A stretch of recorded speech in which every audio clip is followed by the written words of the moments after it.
Welcome back to CNN Student News. I'm Carl Azus. Hope you enjoyed the Thanksgiving holiday. We're happy to see you on this last day in November. An international conference on climate change, known as COP21, gets started today in the French capital. Almost 150 world leaders are expected to be there. The main goal, an international deal to limit greenhouse gas emissions across the globe. Because of the recent terrorist attacks in Paris, France's government has dramatically increased security. It's banned large gatherings, like a massive environmentalist march that was planned for Sunday. There have been protests, some peaceful, some not. More than 200 people were arrested yesterday for fighting with police. Supporters of the conference say moving ahead with it is a rebuke of terrorism. But critics say that climate is not their main concern. I'm not convinced about the necessity at this moment to organize this event. I think we have other priorities today, even if the environment is very important. President Obama flew to Paris last night. He's hoping to make climate change action a significant part of his presidential legacy. But it's unclear how much he can do without the support of the U.S. Congress. A major incident involving Russia and Turkey happened over the break. We've told you how Russian warplanes are conducting airstrikes in Syria. Russia supports that country's government. Turkey opposes it. Last Tuesday, a Turkish fighter jet shot down a Russian one. The two Russian pilots ejected, only one survived. Turkey says the Russian plane had violated Turkish airspace. Russia says it did not. Turkey says it gave the Russian plane multiple warnings before it was shot down. Russia says it did not. Russia says the plane was targeting ISIS terrorists. Turkey says none were in the area. One thing that's for certain, the incident is changing the dynamics of international military involvement in Syria's civil war. This is what worries U.S. pilots right now. The Russian S-400 anti-air missile system being unloaded in Syria. Russian President Vladimir Putin says this massive weapon system will protect his pilots and aircraft in the wake of Turkey shooting down a Russian jet. We need to have security for our Air Force, and that is why we have set up the modern system, S-400. This is one of the most effective and efficient systems in the world. The S-400 will give Russia the capability to control hundreds of miles of Turkish and Syrian airspace. The Pentagon does not believe the system is fully operational yet, but is watching developments by the hour, a U.S. military official tells CNN. If the Russians activate it, U.S. warplanes may have to start flying with specialized electronic jamming aircraft to protect themselves or even forego some airstrikes. U.S. officials tell CNN they need an agreement on how to proceed before the system is activated. I think there's a lot more talk going on at the tactical and operational level while the heads of state remain bellicose, but it is just upping the ante, and you never know when this might happen.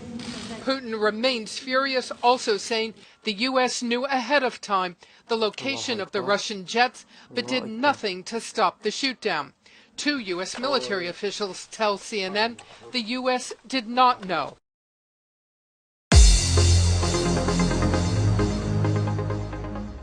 Time to find out who's on the roll. All of these requests were made at cnnstudentnews.com.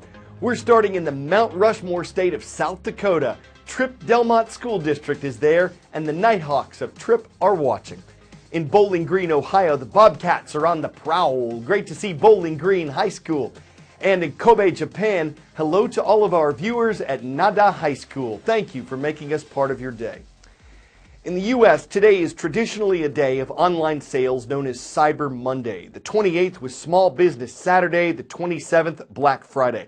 Retailers hope these different terms encourage Americans to shop as the holiday shopping season gets into gear right after Thanksgiving.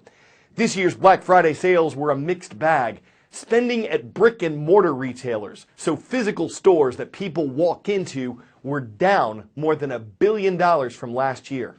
But online sales for Black Friday increased by more than $33 million from 2014. Looking at Black Friday alone doesn't give the whole picture, though. Eager for early deals from this Walmart near Atlanta. To this snowy parking lot in Denver, to Macy's flagship store in Manhattan. The difference, this was Thanksgiving night. The way it's been the last couple of years, Thanksgiving's the best night to do it. The shift from Black Friday continues. According to the National Retail Federation, more consumers plan to shop on Thanksgiving Day this year than last. And sales tracker Adobe estimated more than $1.7 billion was spent online on Thanksgiving Day.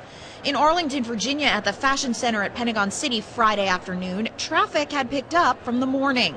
The big indicators that we look for is not only foot traffic, but foot traffic with shopping bags. And we're seeing a lot of that, so that's a good indicator already early in the season.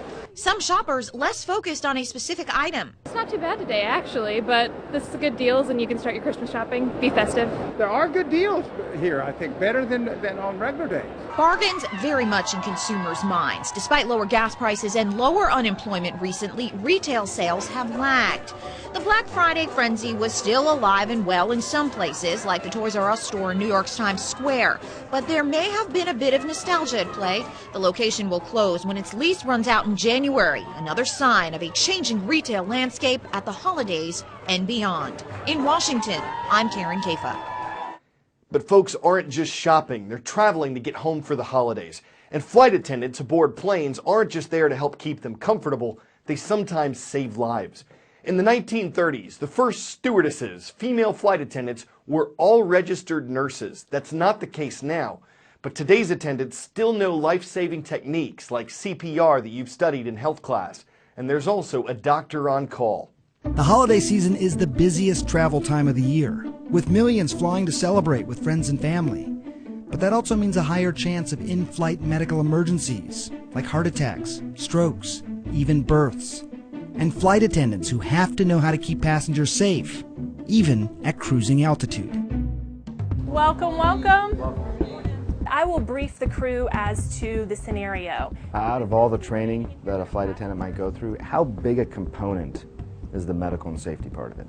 The medical and safety part is a heavy component of it. And we do put a heavy emphasis on responding with CPR knowledge, using the AED, using the equipment on board the aircraft that we have available to respond for basic first aid instances as well too. You try and put people through essentially real life scenarios through the training. I mean, you make it as realistic as possible. How do you do that? What do you do? We actually use scenarios that we have experienced in flight. Okay. Sir, are you okay? Some of the scenarios that we bring into training could be something like a passenger's in discomfort. They're feeling weak, lightheaded, and how to respond, page for medical assistance on board, how to respond appropriately using StatMD as a resource to report the symptoms that we see. Contact the flight deck, get them to page StatMD and page for medical assistance. One of the most valuable resources the flight crews have at their disposal is a service called StatMD. StatMD is a ground-based support center that provides medical consultations for in-flight emergencies. These are specially trained physicians who can help the crew make assessments and also give recommendations on how to treat the patients. Can we also put him on his side to prevent him from aspirating if he vomits? Well, what is the call that is absolutely the worst call? It can vary. I mean, I think the ones that probably raise everyone's blood pressure are ones where there's someone's in labor or an imminent childbirth, and we've actually had that. We've had babies delivered on flights. And then obviously the most severe cases are someone that actually goes into cardiac arrest, and so they may be applying the defibrillator, and the defibrillator is shocking. Stand clear.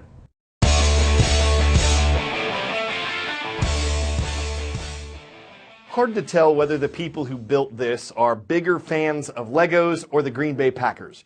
Both were incorporated in this scale model of Lambeau Field, pieced together by students from the Milwaukee School of Engineering.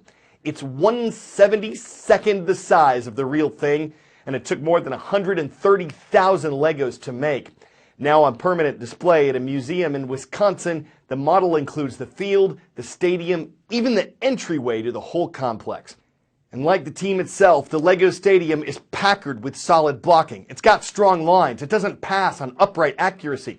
Precision is the field's goal, and it gets a kick out of its Lambeau-faced success. I'm Carl Azus, and today's show has reached the end zone.